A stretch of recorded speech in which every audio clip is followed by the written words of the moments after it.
नमस्कार। नमस्कार, मैं हूं राकेश, आप लोगों के सामने स्वागत करता हूं। उम्मीद करता हूं आप सभी लोग बहुत अच्छे होंगे। करंट अफेयर्स सेकंड लेक्चर आप लोगों के सामने है। यूपीपीसीएस करंट अफेयर 2021 की जो परीक्षा है 24 अक्टूबर को आरक्षित है, प्लस आरओ की जो परीक्षा है 1 अगस्त के महीने में, वो अगस्त के महीने में है ना, अगस्त के महीने में नहीं, शायद डिलेड है वो कैलेंडर नया, बात वही है। तो आरओ, एआरओ प्लस यूपीपीसीएस की परीक्षा के लिए अत्यंत महत्वपूर्ण 1 वर्ष से करंट अफेयर में की सीरीज चालू है, जिसका दूसरा लेक्चर आप लोगों के सामने है। इसके अलावा अन्य परीक्षाओं की प्रिपरेशन कर रहे हैं, उसके लिए इक्वली इंपॉर्टेंट है। चलिए सेशन को शुरू करते हैं। पहला लेक्चर ऑलरेडी 2 दिन पहले आ चुका है, उसको देख सकते हैं आप। पहला करंट अफेयर क्या कह रहा है देखते हैं। आईयूसीएन की रिपोर्ट आई है अभी हाल ही में। आईयूसीएन एक बहुत ही प्रतिष्ठित संस्था जो कि दुर्लभ प्रजातियों के संरक्षण के लिए कार्य करती है। इसके अलावा पर्यावरण संरक्षण से इसका बहुत महत्वपूर्ण योगदान है या इसका जुड़ाव है। International union for conservation of nature, इसकी हाल ही में रिपोर्ट आई है। और वो रिपोर्ट है कि पर्यावरण को जो क्षति पहुंच रही है वर्तमान में, जो खूनी संघर्ष हो रहा है, जो सैनिक संघर्ष हो रहे हैं, उसकी वजह से बड़ा खास टॉपिक पे, ऐसा टॉपिक जिसमें कि काफ़ी चीज़ों को, जब कभी कहीं भी आर्म्ड संघर्ष होता है, रक्तरंजित संघर्ष होता है, तो वहाँ पे जान माल की नुकसान को ही बड़ा कैलकुलेट किया जाता है। पर्यावरण को उससे कितनी क्षति पहुँची उस पर जल्दी कोई बात करता नहीं है। तो ये उससे जुड़ी हुई रिपोर्ट आई है, परीक्षा के लिए अत्यंत उपयोगी है, जिसकी थीम है nature in A globalised world, conflict and conservation. मतलब वर्तमान के भूमंडलीकरण के दौरान में संघर्ष और संरक्षण का आपस में क्या रिलेशन है, किस तरह से चीज़ें चल रही हैं, है ना। कन्फ्लिक्ट ने बहुत डैमेज फैलाया है। इसमें एग्जांपल दिया गया है हिमालयन क्षेत्र का। वर्तमान में जो हमारा हिमालयन क्षेत्र है वो भी एक कन्फ्लिक्ट जोन तो कई समय से बना हुआ है, अनवांटेड कन्फ्लिक्ट जोन बना हुआ है, आप लोगों ने देखा होगा, जिसके अंतर्गत कि पाकिस्तान है, चाइना है, एक ऐसी बॉडीज़ हैं जहाँ जिनके साथ संघर्ष की वजह से काफ़ी वहाँ की बायोडाइवर्सिटी को नुकसान पहुँचा है। ठीक है, तो इस पे थोड़ा ध्यान देना है, परीक्षा में क्वेश्चन आ सकता है, यहाँ से ये चीज़ें इंपॉर्टेंट होंगी। दूसरा पॉइंट है, दूसरा क्वेश्चन क्या कह रहा है।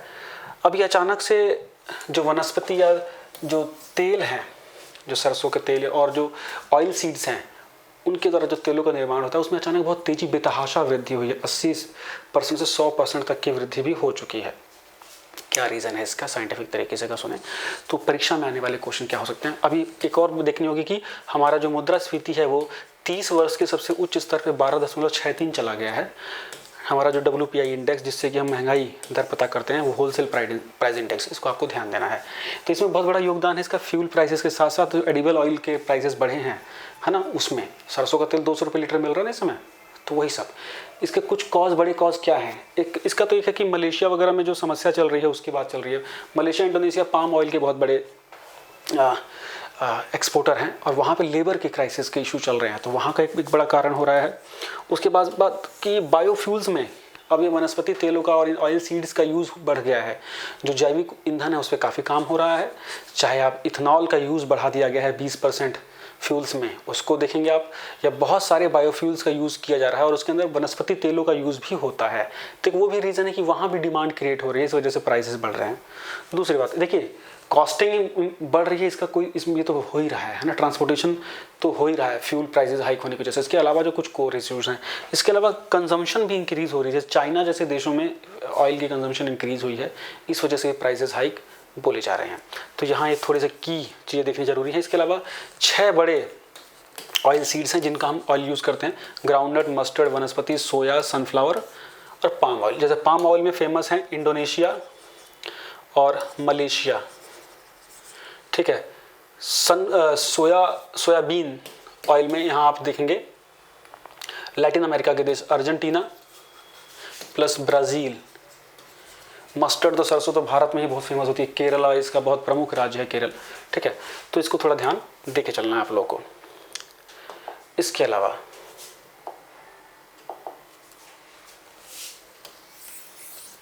तियानजाओ 2 क्या है, अभी हाल ही में आपको थोड़ा देखना होगा। चाइना के जो स्पेस की डेवलपमेंट है उसके ऊपर एक क्वेश्चन निश्चित रूप से आएगा। चाइना का भी हाल ही में एक भैया रॉकेट गिर गया था समुद्र में, ठीक है। वो तो क्या पता हंसी मजाक में आ जाए, लेकिन अब दूसरी चीज़ क्या है कि चाइना अपना एक अलग से स्पेस स्टेशन, अंतरिक्ष केंद्र डेवलप कर रही है, ठीक, अपना खुद का। उसी के अंतर्गत उसने वो कार्गो कार्गो रॉकेट्स भेज रही है वहाँ पे, और उसी के तहत तानजाओ 2 उनका कार्गो रॉकेट भी कुछ दिन पहले अंतरिक्ष में छोड़ा गया है, और इसके बाद तानजाओ 3 भी छोड़ने की योजना है। ठीक है, तो ये तो जो हो गया, और इसके बाद 2 रॉकेट छोड़ेंगे, श्यानजाओ 12 और श्यानजाओ 13, जो कि वहाँ उनके अंतरिक्ष यात्रियों को लेके जाएंगे, और वहाँ पे स्पेस स्टेशन के निर्माण के बाद वो अंतरिक्ष यात्री वहाँ रुकेंगे। तो इन सब चीज़ों को थोड़ा सा ध्यान देना, परीक्षा में यहाँ से क्वेश्चन आ सकते हैं। ऐसे नाम से तो पता लग जाएगा चाइना है, कौन सा किसका है वो पता लग जाएगा। ये दोनों कार्गो रॉकेट्स हैं, ठीक है, जो साजो सामान लेके जाएंगे। चलिए, इसके अलावा मैंने ये वर्ड लिखा है ज़ुरोंग, ये क्या है? इसको कमेंट बॉक्स में आप लोगों को लिख के मुझे बताना है, चाइना से ही रिलेटेड। ZURONG, ZHURONG, इसके ये क्या है, इसके विषय में मुझे कमेंट बताइए जो लोग जानते हैं, गूगल मत कीजिएगा। नेक्स्ट पॉइंट की ओर, अभी हाल ही में कुछ साइक्लोन्स आए हैं, उसके विषय में आप लोगों को पता होना चाहिए। साइक्लोन्स जो कि विगत 1-2 वर्षों में आए हैं, उनके नाम वगैरह आपको याद होने चाहिए, नाम भी नहीं और कहाँ आए थे ये थोड़ा याद होना चाहिए। 1 नंबर का फ्री का क्वेश्चन आ सकता है।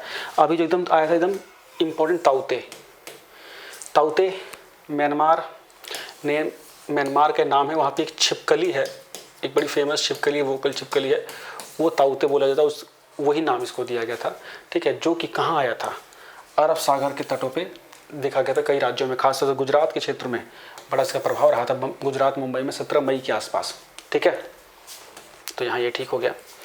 ये किस कैटेगरी का था?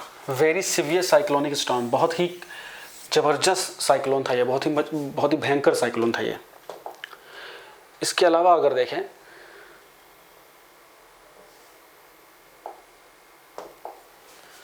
यास, जो यास अभी हाल ही में कुछ ही दिन बाद इसके आया था, साइक्लोन यास, ताउते और यास 1 हफ्ते के अंतराल में आ गए थे। ये आए थे हमारे पूर्वी तट की ओर, वो हमारा पश्चिमी तट की ओर आया था, ये हमारे पूर्वी तट की ओर आए थे, बे ऑफ बंगाल में। ठीक है, ये जो नाम था वो ओमान के द्वारा दिया गया था। किसके द्वारा? ओमान के द्वारा। 8 देशों का एक समूह है नॉर्थ इंडियन साइक्लोन की, जो नेमिंग करता है। नॉर्थ इंडियन ओशन में जो उत्तरी हिंद महासागर में जो तूफान आते हैं, अरब सागर, हिंद महासागर और बंगाली खाड़ी में, उसकी नेमिंग 8 देश मिलके करते हैं, वो नाम देते हैं, है ना, हर कोई 8-8 नाम देगा, और वो फिर धीरे धीरे नेक्स्ट के बाद वो नाम यूज़ होते हैं, पता होगा आप लोगों को। ये नाम क्यों रखे जाते हैं अलग अलग? सो दैट कि इनकी जो भी इनके लिए डिटेल्स भेजनी है, या जो इसके लिए भी प्रोटोकॉल्स फॉलो करने हैं, उसको समझाना बताना थोड़ा सा आसान रह जाए, जो वार्निंग्स प्रोटोकॉल्स हैं वो बताना आसान हो जाए, और हम इन तूफ़ानों को आपस में अलग अलग कर सकें, सेग्रेट कर सकें, अलग अलग करके पढ़ सकें। इसके बाद कुछ इंपॉर्टेंट जो साइक्लोन थे, इससे पहले निसर्ग भी आया हुआ है। निसर्ग कहाँ आया था? पश्चिमी तट पे, गोवा, महाराष्ट्र, गुजरात।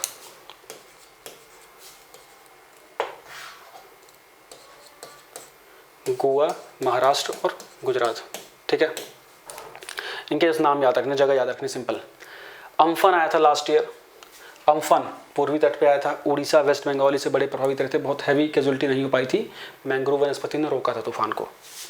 इसके बाद अगर देखें तो साइक्लोन कैर आया था, KAYRR, ये अदन की खाड़ी में आया था, 2019 में आया था, ये अदन की खाड़ी में आया था, पश्चिमी हिस्से में लगा लीजिए, अदन की खाड़ी और अरब सागर मिला के लगा लीजिए।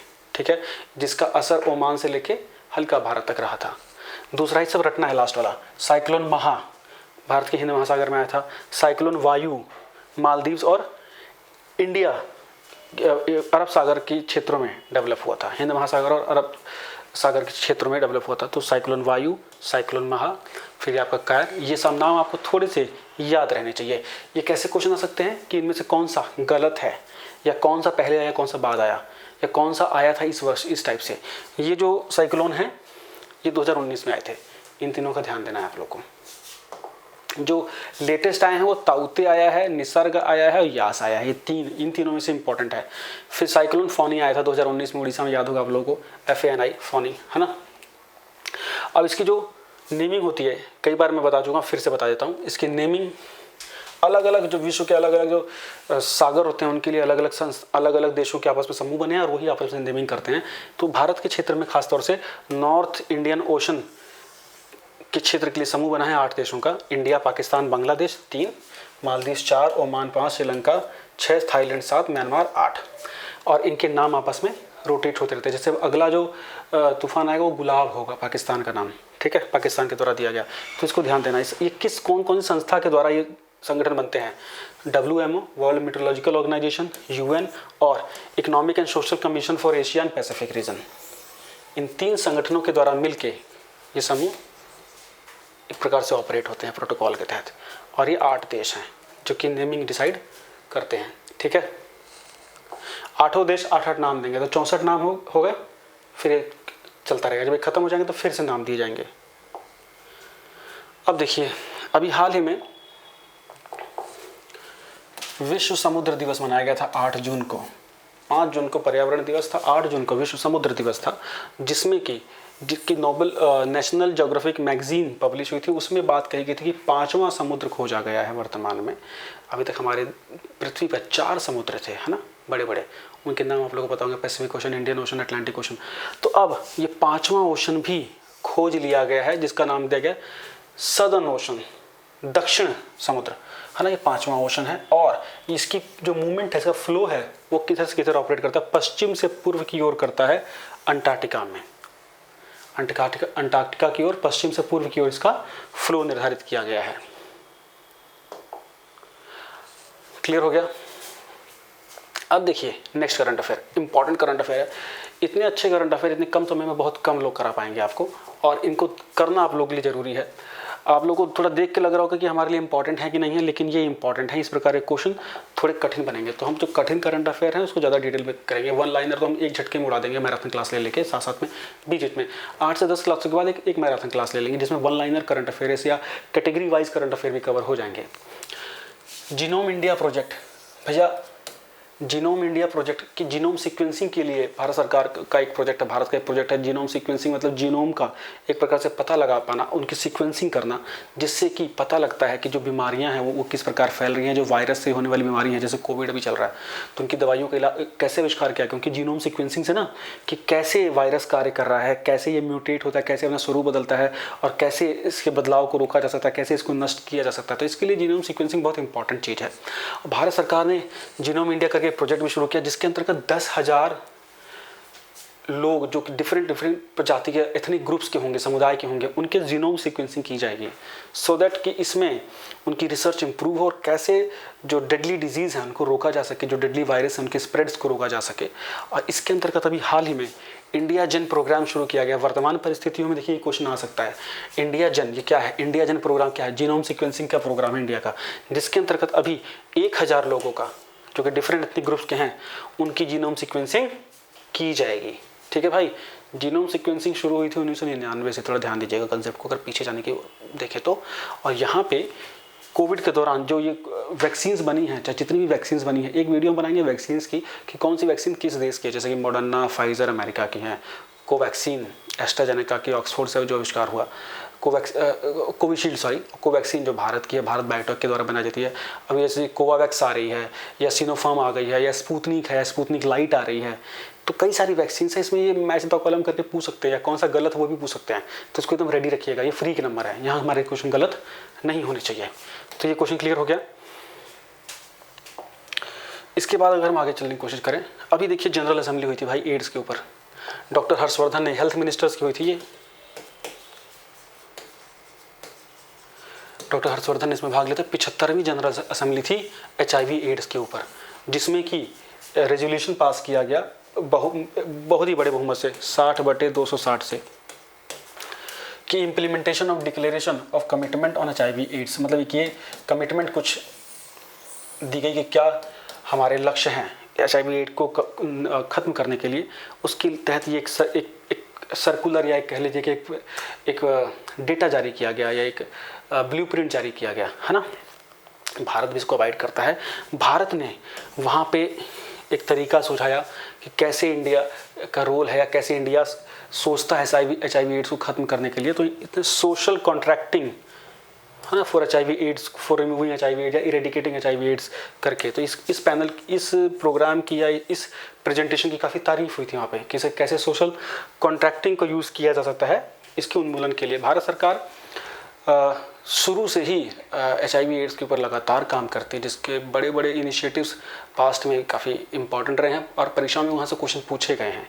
भारत सरकार ने दावा किया है कि करीब 14 लाख लोगों को फ्री रेट्रोवायरल मेडिसिन वो प्रोवाइड करा रहा है। असेंबली में बताया गया रेट्रोवायरल मेडिसिन वो होती है जो कि HIV पेशेंट्स को दी जाती है जिनकी इम्यूनिटी बहुत गिर जाती है।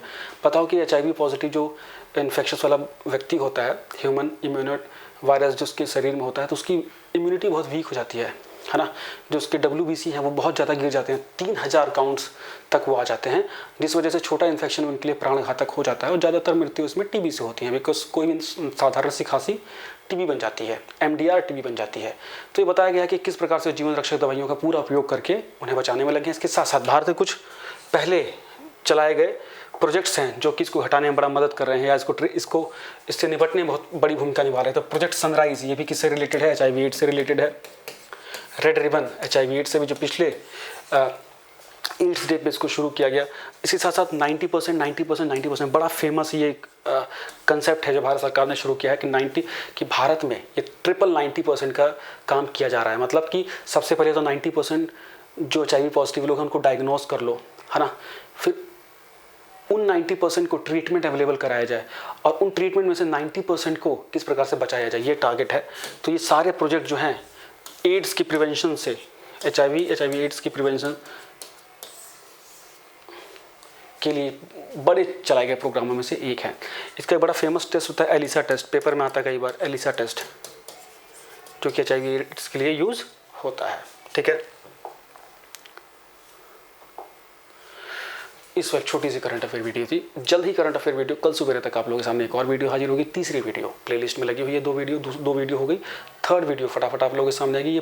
ये जो PDF है मैं ग्रुप में डाल दूंगा, टेलीग्राम ग्रुप अगर ज्वाइन नहीं किया कर लीजिएगा। एम कीर्ति ऐप पे PDF मिलेगी, चाहे तो वहाँ से भी देख सकते हैं। एम कीर्ति ऐप डाउनलोड कर रखा है तो 5 स्टार रेटिंग उसको जरूर दीजिए और वहाँ जितनी इंपॉर्टेंट चीज़ें आ रही हैं उसको पढ़िए। डेली बेसिस पे करंट अफेयर PIB से आता है, वो जरूर पढ़िए। वीडियो कैसी लगी जरूर बताइएगा। Thank you so much, bye bye.